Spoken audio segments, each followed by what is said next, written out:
Halo teman-teman semuanya, semoga tetap sehat ya. Selamat datang di channel YouTube saya.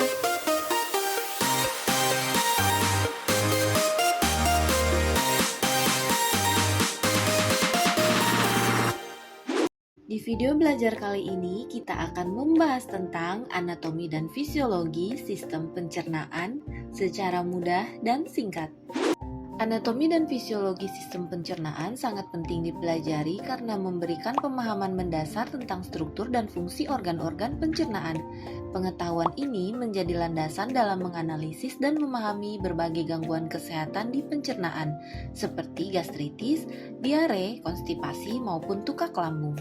Membantu petugas kesehatan saat memberikan penyuluhan mengenai pemilihan pola makan sehat, menjaga kebersihan makanan, dan pencegahan penyakit pencernaan untuk mencapai tujuan kesehatan yang optimal, serta membantu dalam pengambilan keputusan klinis dan memberikan intervensi yang sesuai. Sistem pencernaan disebut juga sistem gastrointestinal. Kata gastrointestinal berasal dari kata Yunani kuno gaster yang berarti perut. Gastrointestinal merupakan kata sifat yang merujuk pada lambung, usus kecil, dan usus besar. Saluran gastrointestinal adalah saluran pencernaan yang dimulai dari mulut hingga anus. Saluran gastrointestinal berisi organ-organ utama pencernaan seperti esofagus, lambung, usus halus, usus besar, dan rektum. Organ-organ yang akan kita pelajari dalam sistem pencernaan ini adalah mulut, faring, esofagus, gaster, usus halus, usus besar, dan hepar, pankreas, serta empedu. Oke, mari kita mulai dari organ yang pertama, yaitu mulut. Mulut adalah rongga terbuka tempat masuknya makanan dan air yang merupakan jalan masuk sistem pencernaan. Bagian dalam dari mulut dilapisi oleh selaput lendir. Pengecapan dirasakan oleh organ perasa yang terdapat di permukaan lidah. Pengecapan relatif sederhana terdiri dari manis, asam, asin, dan pahit. Mulut disebut juga cavum oris, berfungsi sebagai alat komunikasi saat berbicara, menghirup dan mengeluarkan udara saat bernafas, serta berperan dalam proses pencernaan. Ada 7 organ yang membentuk anatomi mulut, yaitu bibir, gigi, lidah, gusi, kelenjar ludah, dan palatum. Bagian dari rongga mulut yang pertama adalah lidah. Lidah adalah suatu massa otot lurik yang diliputi oleh membran mukosa. Serabut-serabut otot satu sama lainnya saling bersilangan dalam 3 bidang. Papilae lidah merupakan tonjolan-tonjolan epitel mulut dan lamina propria yang memiliki bentuk dan fungsi yang berbeda. Ada 4 jenis papilae pada lidah, yaitu sebagai berikut. Pertama, papilae filiformis yang mempunyai bentuk penonjolan langsing dan kronis di seluruh permukaan lidah. Epitelnya tidak mengandung puting kecap atau reseptor. Kedua, papilae fungiformis mempunyai tangkai sempit dan permukaan atasnya melebar. Papilae ini mengandung puting pengecap yang tersebar pada permukaan atas. Ketiga, ada papilae foliatae, tersusun sebagai tonjolan-tonjolan yang sangat padat sepanjang pinggiran lateral belakang lidah, mengandung banyak puting kecap. Keempat, papilae circumvallate merupakan papilae yang sangat besar yang permukaannya pipih meluas di atas papilae lain, tersebar pada daerah V pada bagian posterior lidah. Lalu ada gigi. Gigi bertugas untuk memotong makanan menjadi lebih kecil agar lebih mudah dicerna. Secara garis besar, jaringan pembentuk gigi ada 3, yaitu email, dentin, dan pulpa. Pada orang dewasa memiliki 32 gigi permanen, sedangkan anak-anak memiliki 20 gigi susu yang nantinya akan tanggal dan digantikan oleh gigi permanen. Jaringan pembentuk gigi yang pertama adalah email gigi atau enamel.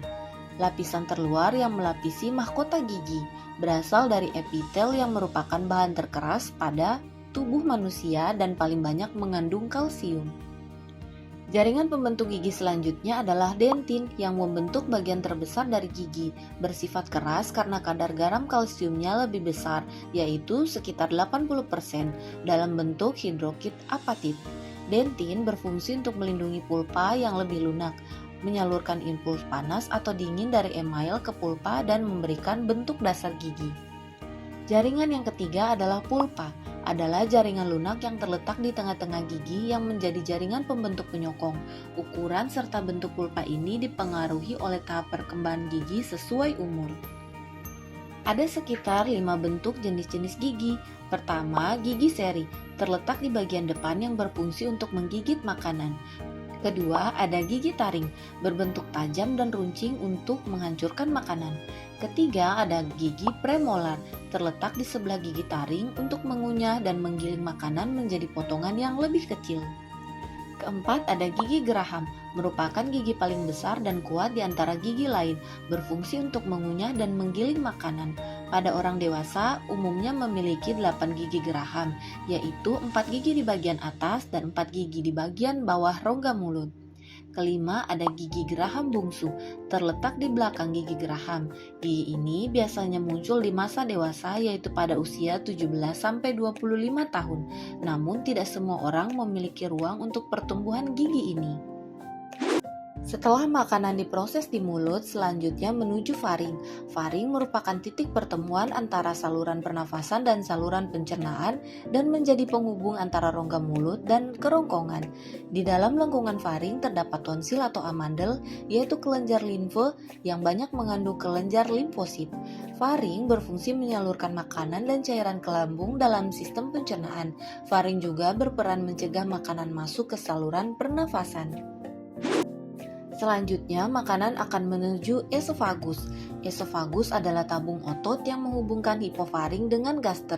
Pada orang dewasa, panjang esofagus sekitar 20-25 cm, memanjang ke arah bawah kartilago krikoid dan berakhir pada kardia gaster setinggi vertebra torakal ke-11. Esofagus memiliki diameter lumen yang bervariasi, tergantung dari ada tidaknya bolus makanan atau cairan yang melaluinya.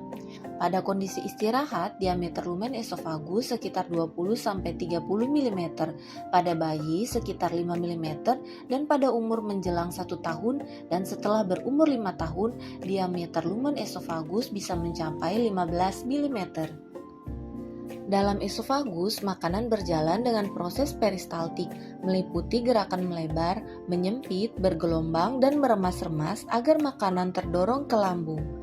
Di kerongkongan, zat makanan tidak mengalami proses pencernaan. Makanan selanjutnya akan menuju ke lambung. Lambung disebut juga dengan gaster, merupakan organ berupa kantong yang berbentuk seperti huruf J. Terletak intraperitoneal antara esofagus dan duodenum. Fungsi utamanya adalah menerima, menampung, mencampur, dan mencerna produk dengan proses mekanisme mekanis dan kimiawi. Gaster juga berfungsi menyerap, namun hanya terbatas pada air, alkohol, garam-garam, dan obat-obatan tertentu. Di dalam lambung, makanan diproses dalam 2 mekanisme, yaitu mekanisme mekanis dan kimiawi. Secara mekanis, melalui gerakan meremas oleh otot dinding gaster untuk menghancurkan makanan. Otot polos gaster berbentuk memanjang, melingkar, dan menyerong. Lalu, melalui proses kimiawi, pencernaan dilakukan oleh getah lambung yang dihasilkan oleh kelenjar di bawah fundus gaster. Getah lambung mengandung HCl atau asam lambung dan enzim-enzim pencernaan seperti renin, pepsinogen, dan lipase. Pada proses kimiawi dibantu oleh 3 enzim, renin, pepsin, dan lipase. Enzim renin mengubah kaesinogen menjadi kaisin, membantu penyerapan susu dalam tubuh, menjaga tekanan darah stabil dengan mempertahankan kadar natrium dan kalium tetap normal. Lalu enzim pepsin akan memecahkan protein menjadi peptid dan asam amino yang baik untuk pertumbuhan dan perbaikan sel. Kemudian enzim lipase bertugas memecahkan lemak menjadi asam lemak dan gula alkohol atau gliserol.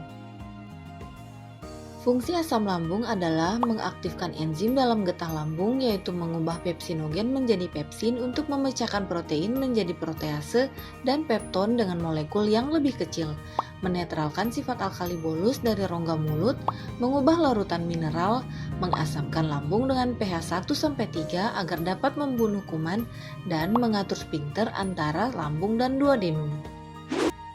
Setelah melewati mekanisme mekanik dan kimiawi di gaster, makanan selanjutnya menuju usus halus. Usus halus atau usus kecil terletak antara gaster dan usus besar yang memiliki panjang sekitar 4-7 meter. Dinding usus halus mengandung lendir untuk pelumas usus halus dan air untuk melarutkan pecahan makanan yang dicerna. Dinding usus halus juga melepaskan sejumlah kecil enzim untuk mencerna protein, gula, dan lemak. Usus halus berfungsi untuk mengurai dan menyerap zat gizi makanan. Proses pencernaan dan penyerapan makanan dalam usus dibantu oleh gerakan peristaltik. Gerakan peristaltik terjadi akibat kontraksi dan relaksasi dinding otot usus halus yang membuat makanan bergerak sepanjang usus dan membantu mencampur makanan dengan enzim pencernaan. Fungsi usus halus adalah memecahkan makanan dengan enzim dari pankreas dan empedu, mencampurkan makanan dengan cairan pankreas dan hati, menyerap air dan nutrisi yang dicerna ke dalam aliran darah, serta memindahkan zat sisa pencernaan ke usus besar. Usus halus dibagi menjadi 3 bagian, yaitu duodenum atau usus 12 jari, jejunum atau usus kosong, dan ileum atau usus penyerapan.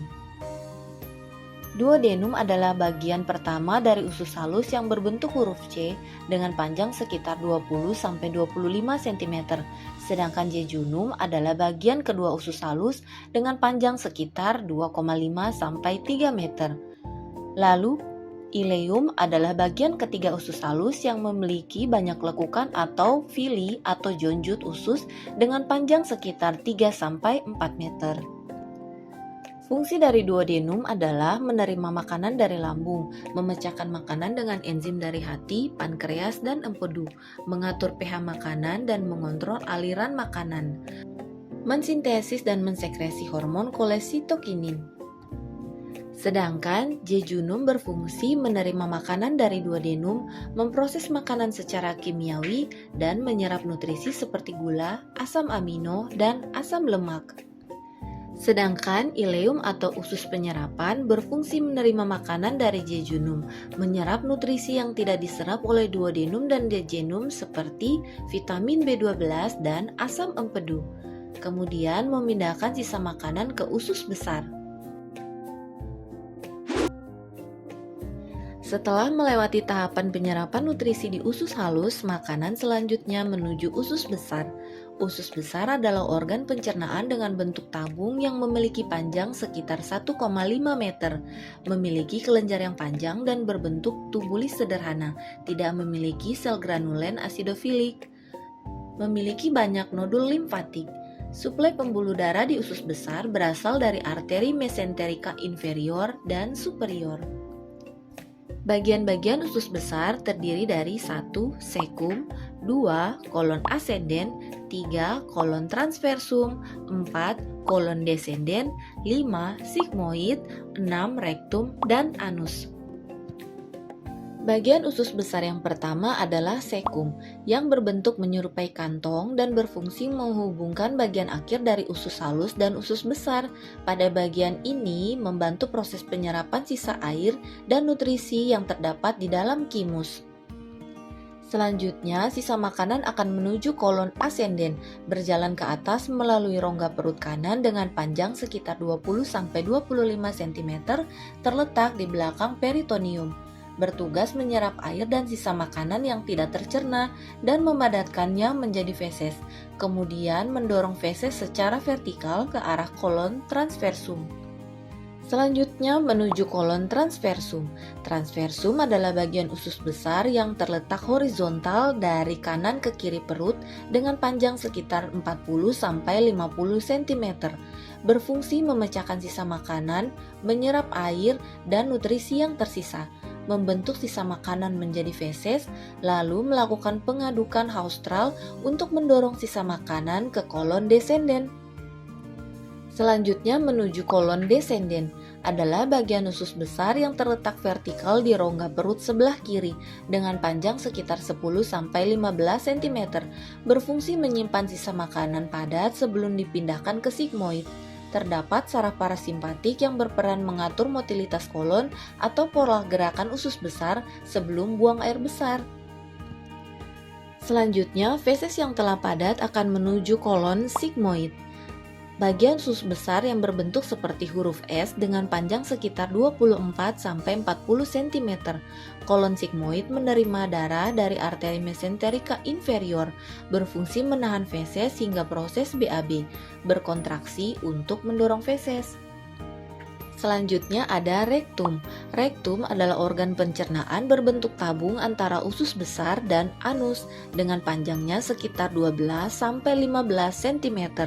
Berfungsi memadatkan feses dan mengeluarkan dengan lancar. Rektum akan rileks dan meregang mengeluarkan lendir dan mengeluarkan feses melalui anus. Kemudian bagian anus. Anus adalah ujung usus besar yang terbuka keluar sebagai organ yang mengeluarkan feses, memiliki panjang sekitar 2,5-4 cm. Anus dikelilingi oleh sphincter anal yang terdiri dari sphincter internal dan sphincter eksternal. Sphincter anus internal terdiri dari otot polos sebagai katup yang bersifat involunter untuk mengeluarkan feses, akan berelaksasi untuk mendorong feses. Sedangkan sphincter anus eksternal terdiri dari otot lurik yang berkontraksi mengendalikan keluarnya feses. Anus berfungsi sebagai pertahanan terhadap organisme yang mungkin masuk ke tubuh, mengendalikan feses dan membedakan antara padat, cair, dan gas, menjaga tubuh terbebas dari penumpukan zat sisa, dan mengontrol waktu pembuangan feses. Selain itu, terdapat organ tambahan seperti hati, pankreas, dan kantong empedu yang membantu proses pencernaan. Pertama adalah pankreas. Pankreas adalah kelenjar pencernaan yang memanjang terletak melintang di perut bagian kiri atas antara duodenum di sebelah kanan dan limfe di sebelah kiri. Pankreas memiliki panjang sekitar 15-25 cm, berbentuk lonjong seperti spons dan berwarna kuning. Berfungsi menghasilkan sekresi eksokrin dan endokrin. Fungsi endokrin pankreas adalah menjaga keseimbangan gula darah, menghasilkan hormon insulin dan glukagon untuk mengontrol gula darah dan melepaskannya ke aliran darah. Insulin berfungsi untuk menurunkan kadar gula darah, sedangkan glukagon berfungsi untuk meningkatkan kadar gula darah. Fungsi eksokrin pankreas adalah menghasilkan 3 enzim lipase, enzim amilase, dan enzim protease. Enzim lipase bekerja sama dengan cairan empedu untuk memecah lemak. Enzim amilase memecahkan karbohidrat menjadi energi, sedangkan enzim protease bertugas memecahkan protein dalam makanan dan melindungi tubuh dari infeksi yang disebabkan oleh bakteri maupun jamur dalam usus. Organ yang selanjutnya adalah hepar. Hepar adalah organ terbesar dalam tubuh manusia, terletak di rongga perut kanan, di bawah diafragma dengan berat sekitar 1,5 kg. Hepar mendapat aliran darah dari arteri hepatika dan vena porta. Hepar terdiri dari 4 bagian atau 4 lobus. Ada lobus kanan, lobus kiri, lobus caudata, dan lobus quadratus. Lobus kanan adalah bagian terbesar hepar, lobus kiri berbentuk lebih runcing, lobus caudata membungkus pembuluh darah vena cava inferior, dan lobus quadratus berada di sisi belakang kanan dan membungkus kantong empedu. Hepar berperan penting dalam proses pencernaan dengan fungsinya adalah membantu proses metabolisme protein dan mineral, memproduksi cairan empedu, menyaring zat kimia berbahaya dalam darah, mengubah racun amonia dan alkohol menjadi zat tidak berbahaya bagi tubuh, mengatur pembekuan darah dengan penyerapan vitamin K, menyimpan asam folat, zat besi dan vitamin, serta memproduksi angiotensinogen dan albumin. Selanjutnya adalah empedu. Kantong empedu atau gallbladder adalah organ berbentuk buah pir yang dapat menyimpan sekitar 50 mili empedu dengan panjang sekitar 7-10 cm. Empedu memiliki 2 fungsi penting, yaitu membantu pencernaan dan penyerapan lemak, serta berperan dalam pembuangan limbah hemoglobin yang berasal dari penghancuran sel darah merah dan kelebihan kolesterol. Kantung empedu menghasilkan cairan empedu yang berwarna kehijauan dan terasa pahit, berasal dari hemoglobin tua yang kemudian disimpan di dalam kantung empedu atau diekskresi ke duodenum. Empedu mengandung kolesterol, garam mineral, garam empedu, pigmen bilirubin, dan biliverdin. Empedu mencerna lemak, mengaktifkan enzim lipase, membantu daya absorpsi lemak di usus, dan mengubah zat yang tidak larut dalam air menjadi zat yang larut dalam air. Jadi, kesimpulan dari materi kita kali ini adalah sistem pencernaan manusia merupakan rangkaian organ yang berfungsi untuk mencerna makanan, menyerap nutrisi, dan membuang sisa-sisa zat yang tidak diperlukan tubuh. Organ-organ utama dalam sistem pencernaan meliputi mulut, esofagus, lambung, usus halus, usus besar, rektum, dan anus. Selain itu, terdapat organ tambahan seperti hati, pankreas, dan kantung empedu yang membantu proses pencernaan. Proses pencernaan dimulai dari mulut melalui aktivitas mekanis dengan mengunyah dan kimiawi dengan bantuan enzim-enzim. Makanan kemudian bergerak melalui esofagus menuju lambung dengan bantuan gerakan peristaltik. Di lambung, makanan diolah lebih lanjut dengan enzim pepsin dan asam lambung atau HCl. Setelah itu, makanan setengah cair dalam bentuk kimus masuk ke usus halus untuk proses penyerapan nutrisi dengan bantuan enzim dari pankreas dan empedu dari hati. Nutrisi yang diserap dialirkan ke seluruh tubuh melalui aliran darah. Sisa makanan yang tidak tercerna kemudian masuk ke usus besar untuk penyerapan air, pembentukan feses, dan akhirnya dikeluarkan melalui anus. Sistem pencernaan tidak hanya berfungsi mencerna dan menyerap nutrisi, tetapi juga berperan dalam menjaga keseimbangan cairan tubuh dan memelihara kesehatan tubuh secara keseluruhan. Oke, demikianlah video belajar kita kali ini tentang anatomi dan fisiologi sistem pencernaan. Semoga bermanfaat. Ini adalah sumber referensi dari materi yang disampaikan. Dukung channel YouTube saya ya dengan cara like, comment, share, and subscribe supaya lebih banyak video pembelajaran lainnya. Terima kasih dan